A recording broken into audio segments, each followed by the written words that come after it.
o te enamoras de tu idea o te enamoras del problema.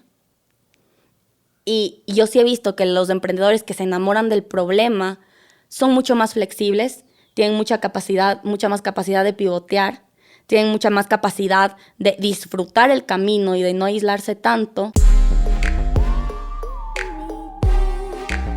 Juego de humanos.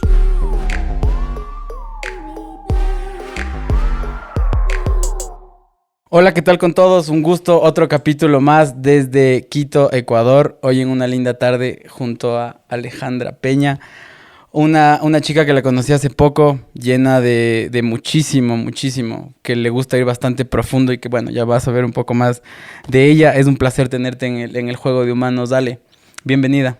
Muchas gracias, Alexis, y muchas gracias a todos. En verdad estoy súper emocionada. Cuando me contaste sobre el concepto y lo que estás tratando de hacer en este podcast, me encantó que me hayas invitado a ser parte porque creo que el mundo necesita conocer más las historias detrás de empresarios, de emprendedores, artistas y saber algo un poco más profundo de las personas. Qué bien, qué chévere tenerte en este espacio, Ale. Primero, para las personas que no te conocen, cuéntanos, ¿quién es Alejandra Peña? Qué pregunta más profunda. A ver, como tú dices, en el juego de humanos o en la parte de lo que hago, yo creo que me defino como una todóloga. A lo largo de mi carrera estudié economía y administración de empresas. Me enfoqué o me especialicé en emprendimiento social y creo que ahí está una de mis pasiones. Con mi hermana gemela creé una comunidad de emprendedores sociales que se llama Awake.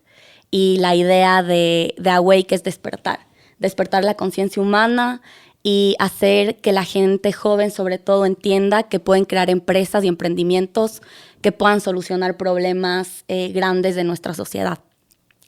Y bueno, esta conferencia creció, se volvió internacional, fuimos a Colombia, tuvimos la oportunidad de que Facebook nos invierta y en todo ese proceso, hablando con los emprendedores, empecé a entender que una parte que no se hablaba mucho y una parte que todo el mundo sufría era la parte de cuidar la salud mental cuando emprendes.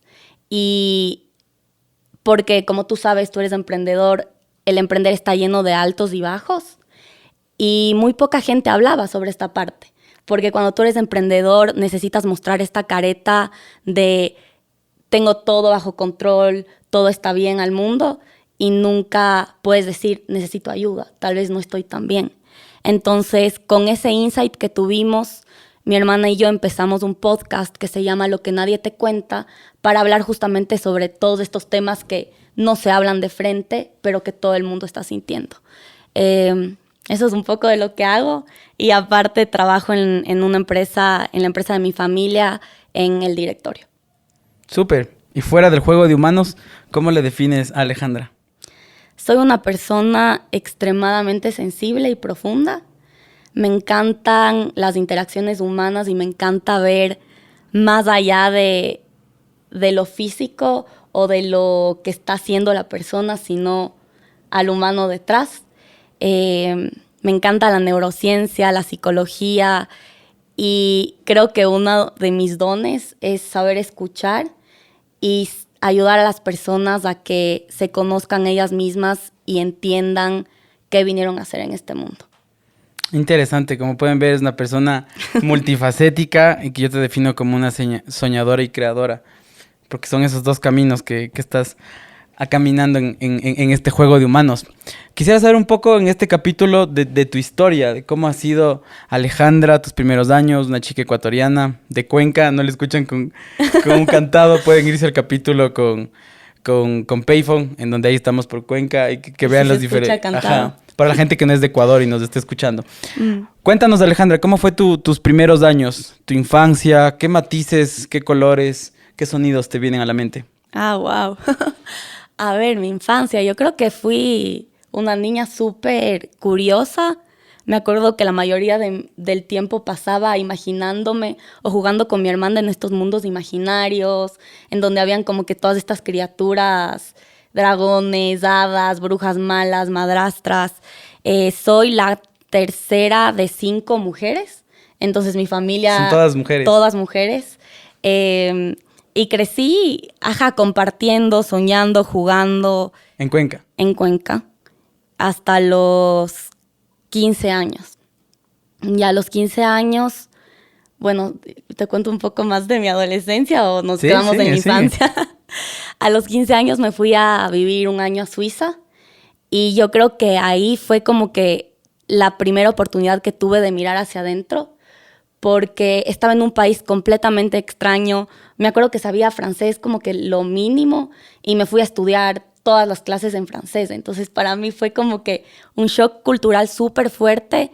Tenía amigas de todas partes del mundo y ahí fue la primera vez que empecé a cuestionarme quién soy yo, qué es lo que adquirí de la sociedad en la que crecí, de mi familia, de mis papás, y qué cosas están intrínsecas en mí y son parte de mi esencia.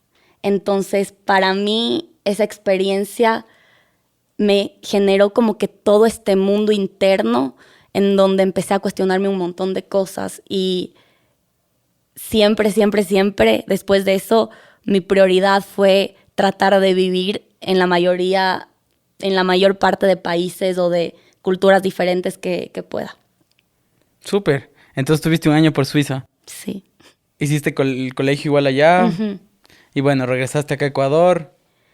Regresé a Ecuador, estuve un año y después me fui a Londres y a París y viví un año ahí. Y también ese año fue increíble porque fue la primera vez, en Suiza estaba en una escuela, pero en Londres estaba sola. Y fue la primera vez que tenía tiempo libre y tuve que entender qué es lo que quería hacer con ese tiempo. Y me acuerdo que me empezó a gustar un montón el arte. Pasaba la mayoría de tiempo en museos, porque en Londres todos los museos son gratis para estudiantes y creo que para la gente que vive ahí. Y empecé como que a desarrollar todo este lado de, wow, ¿qué es lo que en verdad yo quiero? Y después, justo fue mi año antes de empezar la universidad. Y gracias a eso, cuando empecé la universidad, pude tener esta mentalidad como que de exploradora y no una carrera fija que me habían dicho mis papás o que era la carrera que tenía que seguir porque iba a ser la que más plata me dé, sino que sabía que tenía la libertad de poder explorar un poco más. Y eso. Culturalmente, ¿qué fuiste viendo distinto entre tus primeros viajes acá y bueno, Sudamérica, Europa? Son dos mundos completamente distintos.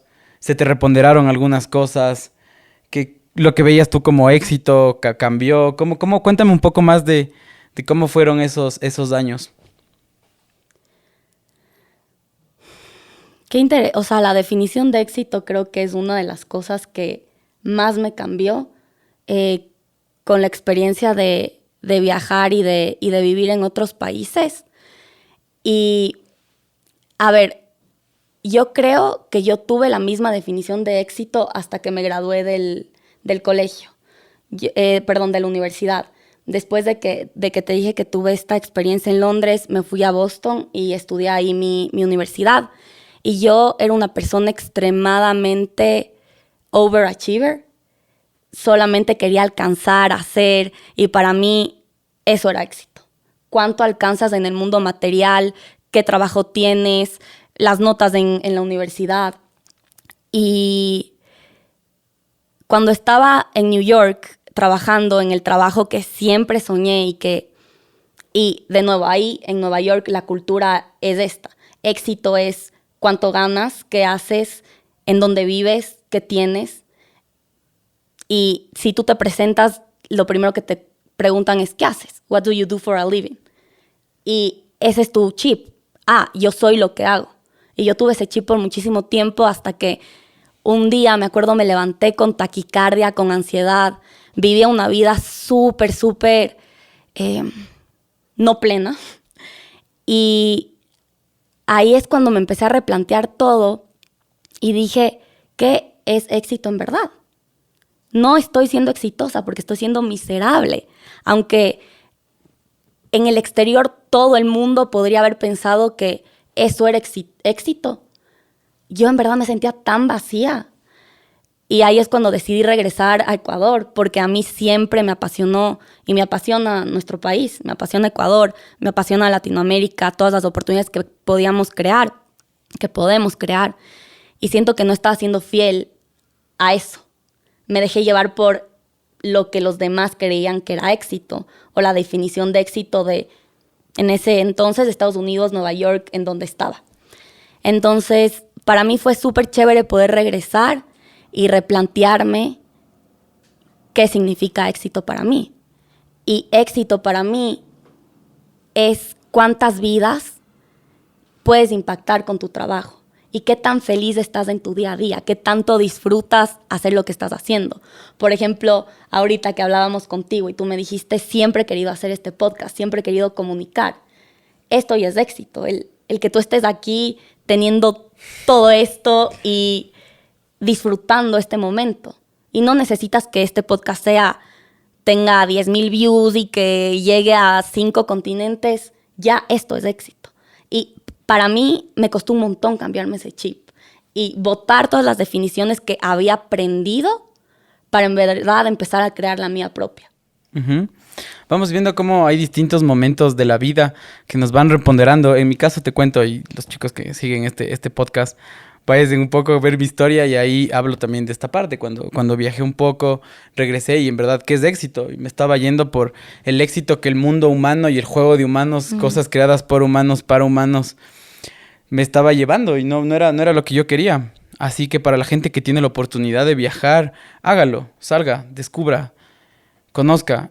Y es interesante también ver esa opción que he conversado con algunas personas que cuando viajan, regresan y le ven desde otra óptica, porque es eso simplemente, ver el millón de oportunidades, que es una palabra que me gusta muchísimo que tocaste hace un rato. ¿Cuántas oportunidades tenemos y que quizá antes de viajar no las veíamos y que cuando regresamos cambia nuestra perspectiva? Así que para los que tengan la oportunidad de viajar, háganlo. Para los que no necesariamente tenemos que darnos la vuelta al mundo para descubrirnos o para escucharnos un poco más a nosotros. ¿Cómo fue ese proceso de cambio, Alejandra, del día que tú dijiste, ok, me decías, creo que soy miserable, no es realmente exitoso? ¿Cómo fue a darte cuenta hoy el propósito que lo tienes muy claro? Fue extremadamente difícil. Yo regresé, no tenía trabajo, no sabía qué iba a hacer con mi vida y me sentía un fracaso, porque toda mi vida yo tenía este script de me gradúo, trabajo en esta empresa, gano esto, hago esto y lo que tenemos los humanos en el juego de humanos. Me caso, tengo la casa, tengo el carro y perfecto. Y yo era experta en seguir ese manual. Entonces, para mí regresar, no tener trabajo, haberme graduado de una universidad y decir, ¿y ahora qué hago? Fue extremadamente difícil, pero fue lo más liberador que me pasó. Y a mí me tomó 1 año y medio de explorar de nuevo y de hacer meditación, de llorar, de sufrir, de tener un periodo de tristeza súper profunda para entender, internalizar, ni siquiera entender, porque yo creo que es algo que no se entiende con la mente, sino se siente con todo el cuerpo, que yo no soy lo que hago, sino yo valgo por lo que soy. Y ese entendimiento súper profundo me dio una liberación tan grande y me dejó empezar a expresar mi creatividad. Entonces empecé a hacer el podcast, saqué unos cursos con mi hermana, unos masterclass para ayudar a jóvenes que recién se están graduando de la universidad y del colegio a encontrar un poco su propósito, a entender su intuición. Empecé a tomar cursos de Mind Body Therapy, mi hermana se certificó en coach y empezamos a trabajar todo este lado mucho más humano de las personas. Pero solo pude empezar a trabajar eso o a explorar esa parte cuando entendí lo que te dije, que no soy lo que hago, sino valgo por lo que soy. Y de nuevo, no es una racionalización y no lo puedes decir, ok, sí, tiene sentido, no soy lo que hago. Es un entendimiento profundo con todo tu ser. Uh-huh. Y toma tiempo. Y toma muchas veces no hacer mucho. Y toma muchas veces estar súper triste. Y toma muchas veces sentir todo lo que estás sintiendo y no huirle a tus emociones. Y yo creo que en el juego de humanos o en este mundo, lo que más nos han enseñado es a no sentir, a seguir. Tú dale, tú puedes, párate, no pasa nada. Pero nadie te dice, está bien un rato no poder levantarte de la cama, está bien sentirte súper triste, está bien no saber qué quieres hacer. Siente, explora, indaga internamente, cambia. Y no pasa nada. No tienes todo el tiempo que tener tu vida resuelta. Uh-huh. Interesante. Vayan y escuchen el podcast de Alejandra y su hermana. Son dos chicas gemelas. Tuve el gusto de conocerla igual a Vane hace poquito tiempo. Así que vayan, ya les dejamos en la descripción también el link que escuchen este podcast. Cuéntanos un poco más acerca de cómo nace el podcast. A ver, se llama Lo que nadie te cuenta y justamente es hablar de todos estos temas que son un poco tabú. Entonces, por ejemplo, en el último capítulo hacemos una entrevista. Todas las personas a las que les entrevistamos son súper valientes, porque son personas que han pasado por cosas súper duras que muchos de nosotros pasamos, pero que pocas veces nos atrevemos a contar. Entonces, el último capítulo, por ejemplo, fue sobre esta chica que tiene trastorno de depresión, trastorno bipolar, y tuvo un intento de suicidio. Y después de ese intento de suicidio, se dio cuenta de lo valiosa que es la vida y empezó a ver la vida con otros ojos. Y ella te cuenta todo ese proceso que ella tiene y todos los altos y bajos en su vida y todas las cosas que le han ayudado a ella a poco ir viviendo con esa bipolaridad e ir entendiendo su depresión. Y hay tantas familias que pasan por esto, hay tantas personas que en verdad tienen depresión clínica, tienen pensamientos suicidas, pero se sienten tan solas y tan aisladas porque no hay nadie que esté hablando de esto. Entonces, para Vane y para mí fue súper importante, y esta es la misión del podcast, hacer que la gente sepa que no están solos y hacer que entiendan que muchos pasamos por estos periodos difíciles y que hay una luz al final del túnel y que se pueden hablar de estas cosas y que no se tienen que esconder. Uh-huh. Yéndonos un poco más a conocerte a ti, Alejandra, como persona. ¿Qué tal ha sido tener una hermana gemela? Cuéntanos un poco. Seguramente te han hecho algunas veces de esta pregunta. Quisiera saber un poco desde el lado emocional. Al rato de hacerte esta pregunta, ¿qué emociones se te vienen? A ver, para mí es lo mejor que me ha pasado, pero también siempre me pongo a pensar, yo no sé lo que es no ser gemela. Entonces, en verdad, yo te podría preguntar a ti qué significa o qué se siente ser solo o no ser gemelo. Entonces, yo te puedo dar mi perspectiva de que amo ser gemela. Siento que con Vane nos complementamos un montón y las mejores cosas que hemos hecho en el mundo de humanos han sido juntas. Las cosas con más impacto, pero también ha sido súper, súper difícil. Una de las cosas más difíciles, por ejemplo, es la comparación. Y yo creo que eso sufrimos absolutamente todos, pero cuando tienes una persona que se ve muy parecida a ti, que estudia casi lo mismo que tú, que ha tenido toda tu misma trayectoria y todo el mundo te compara y la primera pregunta es ¿y cómo se diferencian? ¿Y quién es la mala? ¿Y quién es la buena? O sea, siempre hay comparación en todas partes. Saber lidiar con eso y saber buscar tu individualidad ha sido extremadamente difícil, pero yo creo que también ha sido la clave para que siempre estemos viendo más profundo. Siempre estemos como que tratando de liberarnos de la comparación, liberarnos de la expectativa, seguir nuestro propio camino, liberarnos de la presión de la otra, aprender a trabajar juntas. Entonces sí, yo creo que, de nuevo, es de las cosas más chéveres que me ha pasado, pero también el hecho de tener una gemela es lo que más me ha ayudado a sobrepasar ciertas barreras o ciertos obstáculos internos que tenía por el simple hecho de haber crecido en constante comparación. Uh-huh. ¿Cómo lidiar con esto de acá? ¿Qué se puede hacer y claves nos puedes dejar? Porque es un tema muy, muy importante en el que estás tocando. Sí, y yo creo que también para todos los que nos escuchan y no necesariamente tienen gemelas, tal vez se puedan relacionar con el trabajar con un familiar. Porque en Ecuador pasa mucho que trabajas con tu familia, con tus hermanos, con tus primos, y es muy difícil separar la parte personal de la parte profesional. A ver, consejos. Comunicación. Comunicación, honestidad y vulnerabilidad. Y yo creo que ahí la clave es la vulnerabilidad, porque a veces nosotros con las personas que más queremos y con nuestros familiares tenemos un montón de barreras. ¿Por qué? Porque de chiquito algo me hizo que yo genere este escudo o este resentimiento que está en mi subconsciente y ahorita ni siquiera me doy cuenta que fue esa cosa que me hizo a los 5 años, pero cada vez que pasa algo o que estamos trabajando y él dice alguna palabra, es como un trigger que hace que simplemente a mí me venga esta ira o pueden salir las peores cosas. Tú lo has vivido con... Sí, yo trabajo con mi hermano, te cuento. Mi hermano mayor es como 5 años mayor a mí, vamos trabajando 3 años juntos y pasa algo como lo que tú acabas de decir, o sea, que hay algo muy subconsciente que se activa, que él me decía hace unos días, estábamos súper bien y le veía como hasta su cuerpo cambia y le decía, ¿qué te pasa? Dice, no sé, creo que tengo que interiorizar y darme cuenta qué está pasando, o sea, qué loco, esto lo viví la semana anterior. Es que pasa tanto y sí, y qué chévere lo que dijo tu hermano, porque ahí está la clave, interiorizar.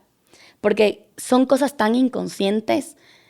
Nosotros, a ver, el 95% de nuestro cerebro trabaja en el subconsciente. Y solo el 5% es consciente, son los pensamientos conscientes que tenemos todo el día. Entonces, pero todo el inconsciente nos rige. Y genera emociones y genera cosas que ni siquiera nos damos cuenta que están pasando.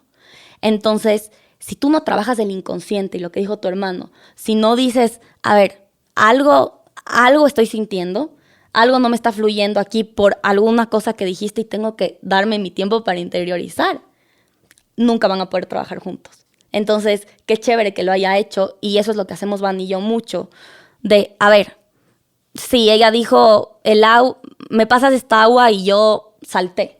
¿Por qué salté? Porque me pidió que le pase el agua. Hay algo mucho más profundo ahí. Y tomarte el tiempo y empezar a como que entender cuál fue el trigger y tal vez es que yo siento que desde chiquita siempre te tuve que cuidar y siempre te tuve que dar las cosas y siempre te tuve que proteger y estoy sintiendo ahorita que necesito un espacio para mí. Puede ser algo así. Entonces, poder interiorizar, entender y después compartir con la otra persona de una manera súper vulnerable y abierta es la clave para que puedan trabajar en armonía. Qué bien, entonces vemos cómo son distintas etapas y pasos que no pasan de la noche a la mañana tampoco, o sea, como lograr interiorizar realmente qué es lo que está pasando. Y bueno, cuéntanos un poco de qué haces hoy en la actualidad. En general, en tu vida. En general. A ver, espérate, esto ya es la mitad. No, seguimos. Ya, sorry. A ver, en la actualidad, como les dije antes, estoy en el directorio de la empresa de mi familia. La empresa es Graiman, hacen pisos y revestimientos de paredes. La verdad, yo tenía un montón de resistencia de entrar a trabajar a la empresa de mi familia, porque de nuevo, en mi cabeza, éxito estaba con... Simplemente yo tengo que hacer mi propio camino y por eso me fui a Nueva York y por eso empecé a trabajar en mis propias cosas y siempre había esta oportunidad de meterse un poco más, de entender el negocio familiar, pero yo estaba completamente negada. Y después de que... Eso pasa mucho también. Pasa para mucho. Una segunda y tercera generación pasa... Total, porque dices, no es valioso, ya es como que me están dando algo. Pero después, justamente cuando entendí que no soy lo que hago, sino soy lo que soy, tuve la libertad de decir, uno, agradecimiento. Wow, mi abuelo y mi papá y mi familia se han sacado el aire para generar tantos puestos de trabajo, para generar tanto bienestar económico en la ciudad, en el país, para simplemente crear algo. Qué mal agradecida que ni siquiera me doy la vuelta y veo que está ahí. Porque no es suficiente, porque yo tengo que tener mi propio camino. Era mucho ego. Y dije, no, voy a ver en verdad, porque también ahí hay un impacto muy grande. También ahí hay 2,000 personas que dependen de esa empresa. Todas las familiares dependen de esa empresa. Y es una responsabilidad cuidarla. Entonces, con esa mentalidad me empecé a meter. Me acuerdo, metí mi carpeta, apliqué, me aceptaron de analista financiera y poco a poco fui subiendo hasta estar ya como que en un puesto en el directorio, no a tiempo completo, pero esa es gran parte de lo que hago y me encanta porque he aprendido tanto, he visto tantas oportunidades y también, de nuevo, esta emoción de gratitud siempre viene a mí. Estoy súper agradecida por tener la oportunidad de poder aprender de mi papá, de poder continuar el legado que empezó mi abuelo y simplemente poder seguir generando bienestar. Si pudiéramos resumirlas en 3 cosas que hayas aprendido dentro de la forma de jugar el juego de humanos de tu padre, ¿cuáles serían esas enseñanzas?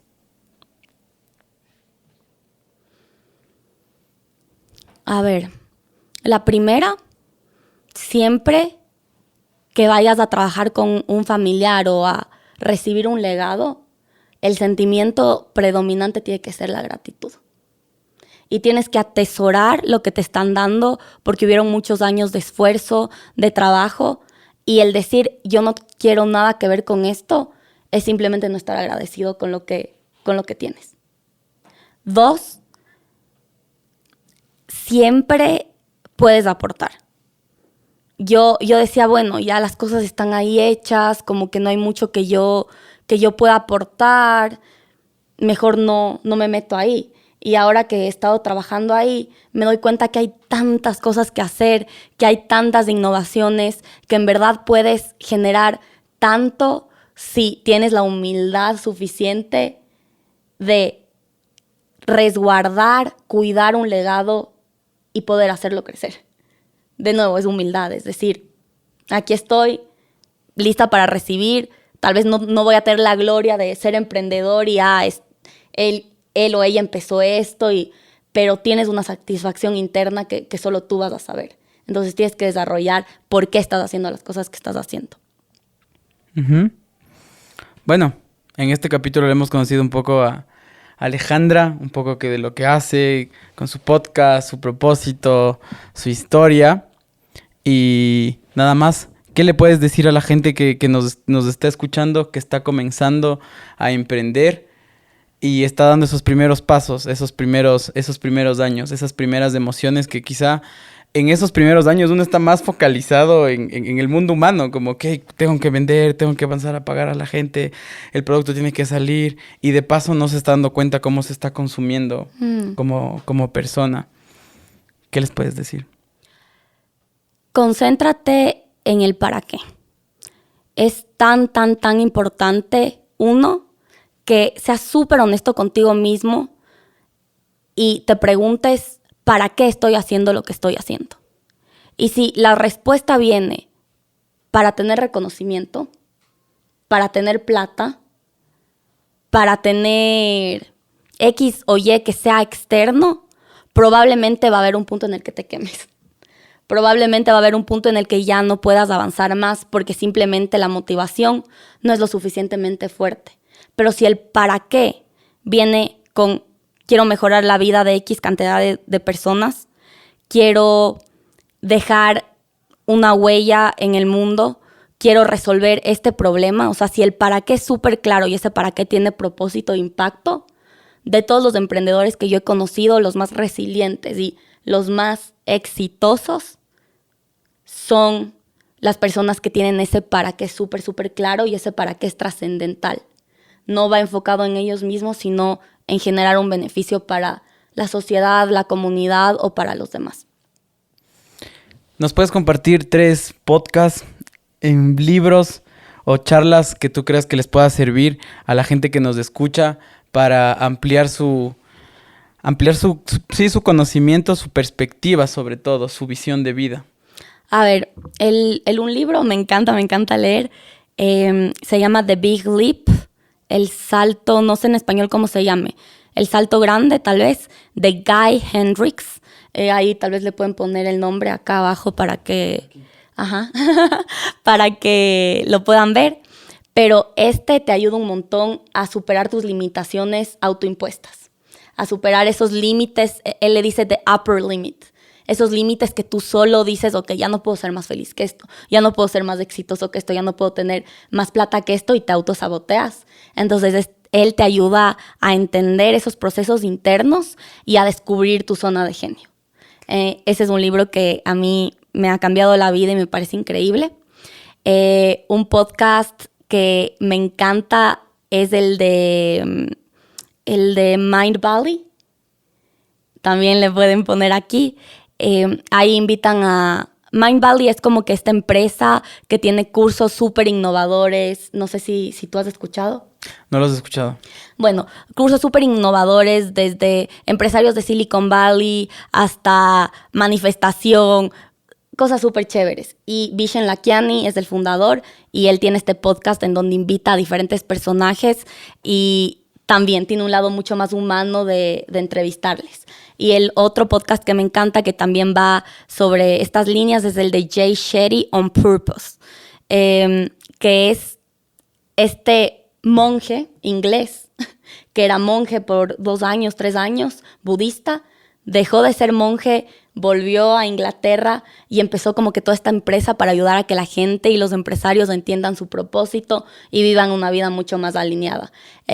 Es creo que el podcast número 1 en Estados Unidos y el podcast número 1 en el mundo en temas de bienestar y de salud mental, y tiene entrevistas con Oprah, con Beyoncé, con todo el mundo.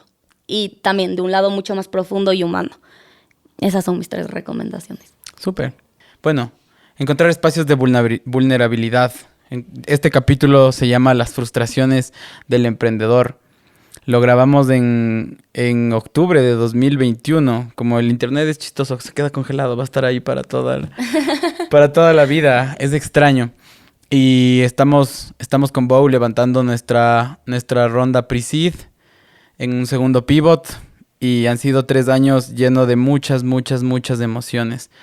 Cuando comencé a escuchar y a entender un poco más de lo que siento, de lo que vivo, de lo que quiero, encontrar espacios como el podcast de Vane y Ale fueron ayuda para poder desnudarnos un poco más y empatizar. Y el día de hoy quiero, a través de mi historia y su historia, contarles un poco más de las emociones, de las sensaciones, porque a veces uno se imagina, ¿no? Como esa gente que está hablando seguramente es exitosa, seguramente su vida es increíble y quizás algo me riego mayonesa y me estreso por eso, porque soy otro simple ser humano que tiene emociones y sensaciones. Así que esa es un poco la dinámica que vamos a llevar en este capítulo. Alejandra, que vamos creo que a switchar un poco. En algunos momentos sí quisiera conocerte un poco más de ti, tus emociones y de la misma forma puedas ir conversando conmigo, que es lo que tratamos de hacer. Al final del día es internet y el podcast te permite esa dinámica de poder conversar y salirse un poco a veces de esos filtros y de lo que queremos transmitir.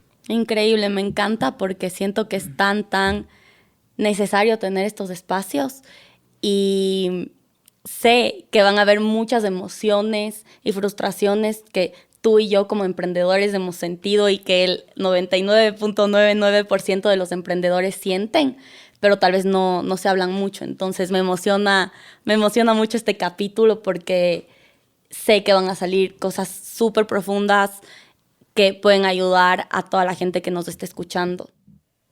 ¡Súper! Así que bueno, ya les dije un poco y ya me han visto en estos capítulos de mi historia. Vamos a comenzar desde el inicio. Cuando una persona comienza a emprender, tiene bastantes emociones positivas o de duda, que creo que yo es lo que más he visto en las dos. Como, ¿será que esto va o no va? Como que están muy dudosos entre lo hacen, no lo hacen. O los otros que están así como, wow, tengo el mejor producto del mundo, voy a ser el mejor del mundo mundial, poco.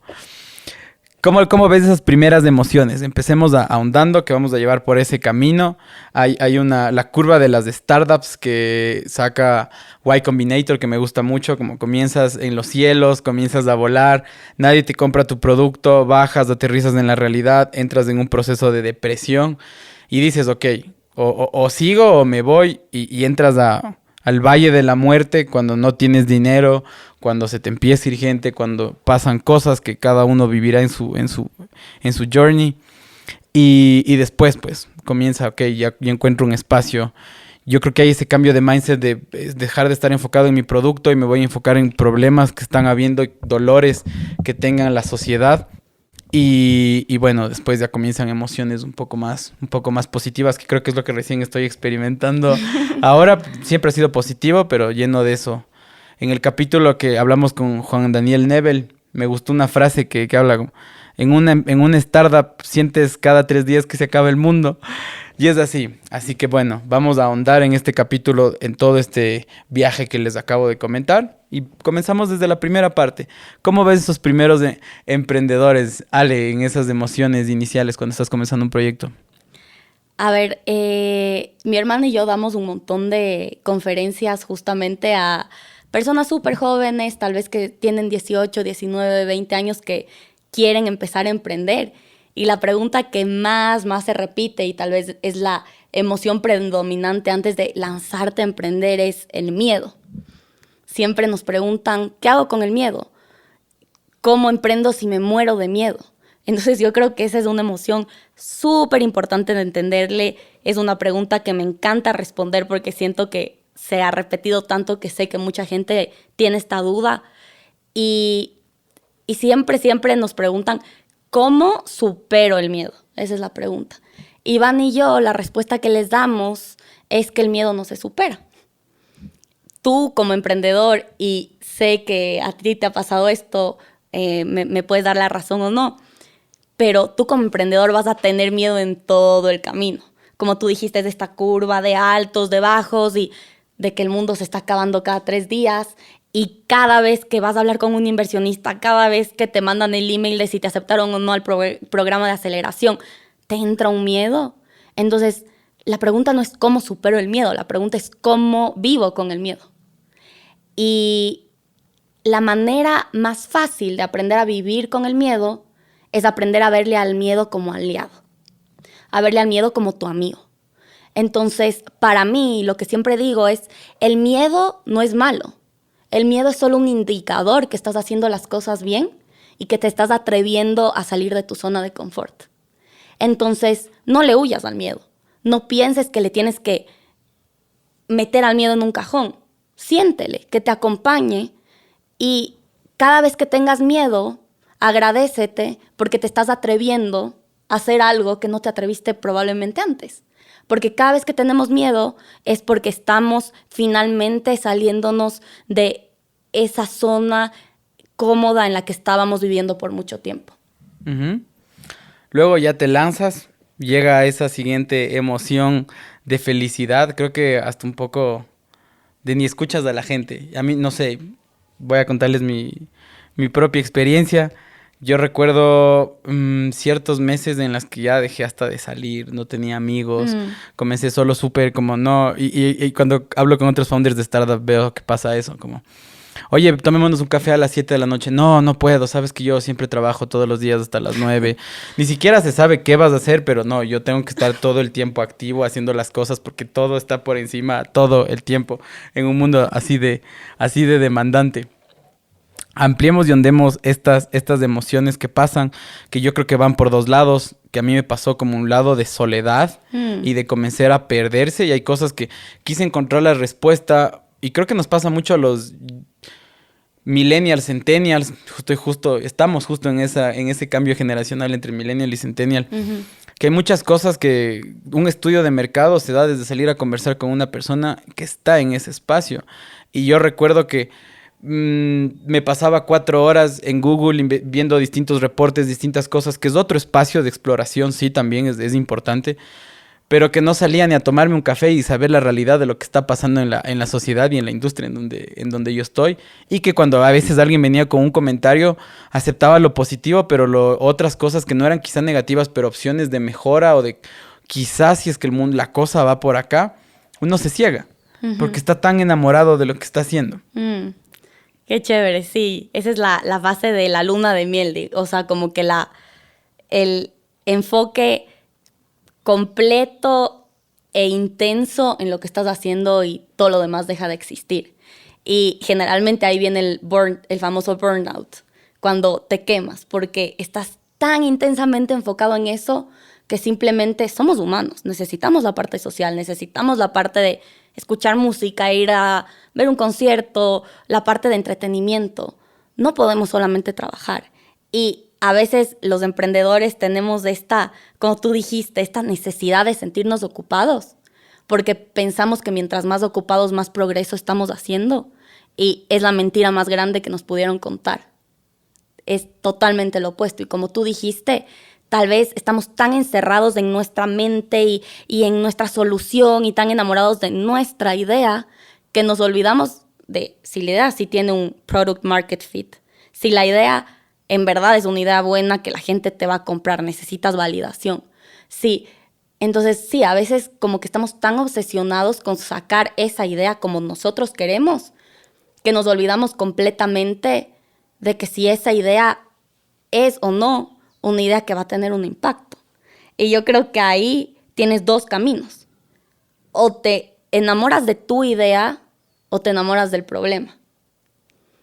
Y yo sí he visto que los emprendedores que se enamoran del problema son mucho más flexibles, tienen mucha más capacidad de pivotear, tienen mucha más capacidad de disfrutar el camino y de no aislarse tanto que los emprendedores que se están obsesionando con la idea, porque tal vez esa obsesión con esa idea, con esa obsesión están tratando de llenar algún vacío que tienen. Están tratando de demostrarle a mi papá que sí puedo, a estas personas que me dijeron que no, de sí están tratando de tal vez ganar o llegar a cierta estabilidad material, tener cierto nivel económico, pero no están tratando de resolver el otro problema. Entonces yo sí creo que cuando viene este aislamiento y esta ansiedad y esto de que tiene que ser a mi manera, hay que replantearse de qué es lo que estoy tratando en verdad de llenar y preguntarse qué problema en verdad quiero solucionar. Pero como tú dijiste, sí puede ser un periodo extremadamente solitario. Y yo creo que justamente esto no les hemos contado, pero Alexis y yo somos parte de esta comunidad global que se llama Sigma Squared Society, que es una comunidad de emprendedores menores de 25 años alrededor de todo el mundo. Y una de las principales razones por las que nació esta sociedad justamente es para hacer que emprendedores jóvenes que están justamente en esta fase de enfoque y de querer sacar algo, no se sientan completamente solos y conozcan a otra gente joven que también está con estas ideas locas y queriendo tener un impacto y crear algo y poder tener una comunidad, un grupo de amigos que pueda salir a tomar un café, pueda salir a hacer cosas un poco más sociales, pero que puedas igual como conectar de esa manera más profunda de yo también estoy tratando de hacer algo que nadie de mi edad está tratando de hacer. Uh-huh. ¿Qué cosas o tips puedes dejarnos y compartirnos para cuando estás en un momento así como que son las 10 de la noche, llegué, no puedo estar en silencio, necesito siempre de algo, de alguien para mantener ocupado mi cerebro, si no me da ansiedad, me cuesta dormir, este tipo de sensaciones que la gente puede estar sintiendo cuando está frustrado? ¿Qué cosas crees que sirven en esta clase de momentos hacerlas? A ver, yo creo que la frustración y la ansiedad, de nuevo, vienen de cosas súper profundas de tratar de probar algo, de tratar de cumplir ciertas expectativas. Entonces, el trabajo que tienes que hacer para que no haya esa ansiedad es preguntarte qué expectativas estoy tratando de cumplir, a qué le estoy teniendo miedo. ¿Qué significa fracaso para mí? ¿Por qué el no llegar a cierta meta es fracaso? Y cuando tú te empiezas a hacer esas preguntas mucho más profundas, te empiezas a liberar y empiezas a entender que tal vez estabas actuando por complacer a los demás o tal vez estabas actuando por llenar cierta cosa. Y cuando tienes la claridad de entender por qué tenías esa ansiedad y por qué estabas actuando de esa manera, empiezas a tener la libertad de enfocarte en verdad en qué quieres resolver. Entonces, cuando estás enfocado en la solución, y enamorado del problema, la ansiedad se va. La ansiedad se va, ¿por qué? Porque estás tan enfocado en quiero resolver esto porque quiero que estas personas tengan acceso a agua potable, quiero que estas personas tengan una mejor educación, quiero mejorar la calidad de vida de estas personas. Entonces no te importan los resultados. Y si fracasas o si no te salen las cosas como quisiste, ya no te frustras. Pivoteas, tienes flexibilidad, tienes resiliencia. Y aquí yo siempre cuento la historia de este emprendedor que se llama Julián Ríos, que si nos está escuchando, qué chévere, pero es uno de mis amigos y mentores como que más cercanos y empecé a ser amiga de él cuando empezamos a hacer estas conferencias con mi hermana. Él es un emprendedor de 18 años. A los 18 años creó este brasier para ayudar a que las personas detecten cáncer de mama en etapas más tempranas, porque su mamá tuvo cáncer de mama y lo detectaron muy tarde. Y tuvo que pasar por un proceso súper doloroso para poder recuperarse. Entonces, él está tan enamorado del problema que en estos últimos 5 años de amistad, yo le he visto pivotear y cambiar su idea unas 5 o 6 veces. Una idea que ya tuvo inversión, que entró a Y Combinator, que tuvo inversión de Leonardo DiCaprio, de Ashton Kutcher, que alzó millones de dólares. Y aún así tiene la capacidad y la resiliencia de decir, no está funcionando, estos resultados no están llegando a salvar la vida de estas mujeres, voy a cambiar. No es fracaso, es simplemente más información de mercado que me está llegando para poder en verdad alcanzar lo que sí quiero hacer. Uh-huh. Entonces, esa es la diferencia y todo está en la mentalidad y en cómo le ves.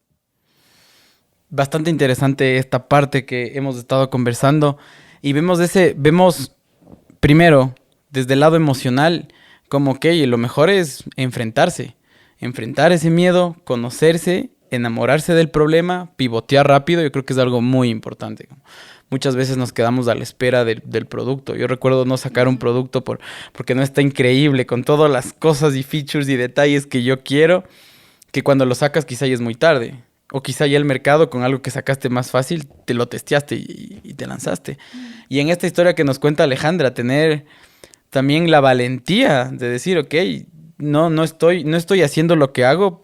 Al final del día, en este mundo y en el mundo humano, dentro del venture capital, hay gente que te mete dinero y quiere retorno de ese dinero. Y que al final del día va a verlo.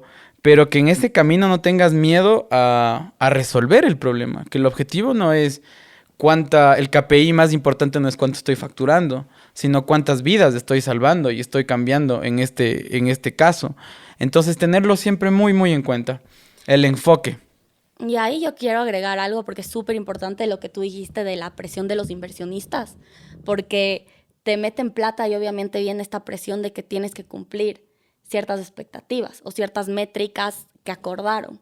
Entonces es tan importante que cuando estés alzando una ronda encuentres, se llama smart money, no solamente dinero porque sí, el que venga, sino dinero inteligente, de gente que esté alineada con lo que tú estás haciendo y que tenga las mismas métricas que tú. Y yo creo que hoy en día el mundo de la inversión de impacto está creciendo tanto y cada vez hay más inversionistas enfocados en justamente lo que tú dices, medir no solamente cuánto estás retornando en términos puramente monetarios, sino qué impacto y qué retorno tienes en términos de vidas, de cualquier métrica que decidas usar. Entonces es súper importante que cuando vayas a recibir dinero, entiendas quién es el que te está metiendo ese dinero y si está alineado o no con los valores y la visión que tú tienes como empresa. Súper. Un tip que quiero agregar en esta parte, cuando tú quieras ver y ves que las métricas y los KPIs o los OKRs, como por donde tú te vayas, va más allá de generar dinero, que al final del día es importante para que puedas jugar bien con este juego, y la parte de la prosperidad económica es necesaria, y eso lo hablaremos en otro capítulo. ¿Cómo enfocas tu energía y qué estás resolviendo? Es importante ver objetivos de desarrollo sostenible. Hace algunos años se sentaron en París, definieron 12 o 13 objetivos, me parece que son, y puedes chequear a internet, pon objetivos de sostenibilidad ONU, ver qué es lo que estás haciendo, empezar a explorar. Tienen métricas claras de qué es lo que quieren solucionar y al 2030, que esperamos llegarlo. Estamos grabando esto en 2021. Tenemos aún 9 años y seguimos construyendo el presente y el futuro. Yo sé que la gente que nos escucha está haciendo eso. Enfóquense en eso, en lo que realmente importa, en solucionar los problemas de esta sociedad. Regresando un poco a las emociones y cómo nosotros nos vamos sintiendo, otra emoción importante es el rechazo. ¿Cómo coachar o cómo llevarle al rechazo? A ver, yo creo que cuando eres emprendedor o cuando te metes en este mundo, lo que más vas a recibir es rechazo, literal.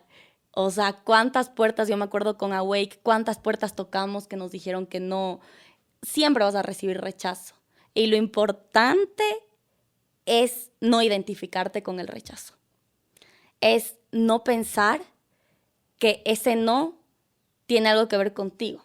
Ese no tiene todo que ver con la persona que te dijo que no, nada que ver con lo que tú estás tratando de hacer.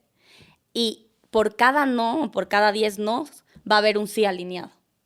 Entonces, es lo que hablábamos antes también de los inversionistas. Es mejor que un inversionista que no está alineado con tu filosofía, con tus valores, te diga que no, a que te diga que sí y después tengas que literalmente volverte loco para escalar y llegar a ciertas métricas que tú sabes que no querías cumplir porque sacrifican el impacto. Entonces, al final, es confiar en que la vida tiene guardados esos sís especiales y ya, cuando vas a emprender, métete en la cabeza que vas a recibir nos, que todo este journey que hablamos, todo este camino que decías de las curvas, van a estar llenos de rechazo. Y si no quieres rechazo, no emprendas, porque no hay forma de que no te rechacen. Uh-huh. No sé si a ti te pasó. Claro, como igual, como tú lo acabas de decir, eso es pan de cada día, como de todos los días recibir gente, y ahí está en esa madurez de entender, primero no tomarse las cosas personales, o sea, no es que tú me caíste mal y por eso te estoy diciendo que no funciona lo que tú haces, primera cosa, y después tener mucho criterio para discernir cuándo es un gran consejo y un gran no, porque ese no me está ayudando a crecer, a cuándo es un no porque no tienen la misma visión que yo y ya está, que te caga. Yo creo que es un poco lo que he experimentado en estos años. Es un poco de mis emociones, Alejandra. Quisiera saber un poco de tu lado, ¿qué otras emociones que no hemos tocado te gustaría ampliar, que son como éxtasis de alegrías, de felicidad o de ira, que también es como ese otro extremo? Sí, me encanta estas dos emociones casi que opuestas. Y creo que la clave está en lo que tú dijiste, la intensidad. Yo creo que al momento de emprender uno siente con tanta intensidad. Yo me acuerdo cuando hacía Wake, o sea, sí, es como que estás en este éxtasis o en esta frustración y son niveles extremadamente profundos de sentimientos y altos, digamos. Y un sentimiento que tal vez muchos emprendedores sientan es la ira. Y, a ver, yo creo que la ira le tengo un poco dormida, pero mi hermana gemela siente un montón de ira. Y para ella ha sido todo un proceso el ir descubriendo por qué esa ira. Ella, siempre decimos, ella explosiona y yo implosiono. Yo siento mucha más tristeza. O sea, la ira o tal vez las frustraciones se van más hacia adentro mío, me deprimo, me siento más triste. Ella saca de una hacia afuera, puede mandar a la mierda al que sea, pero después ella está bien y se autorregula.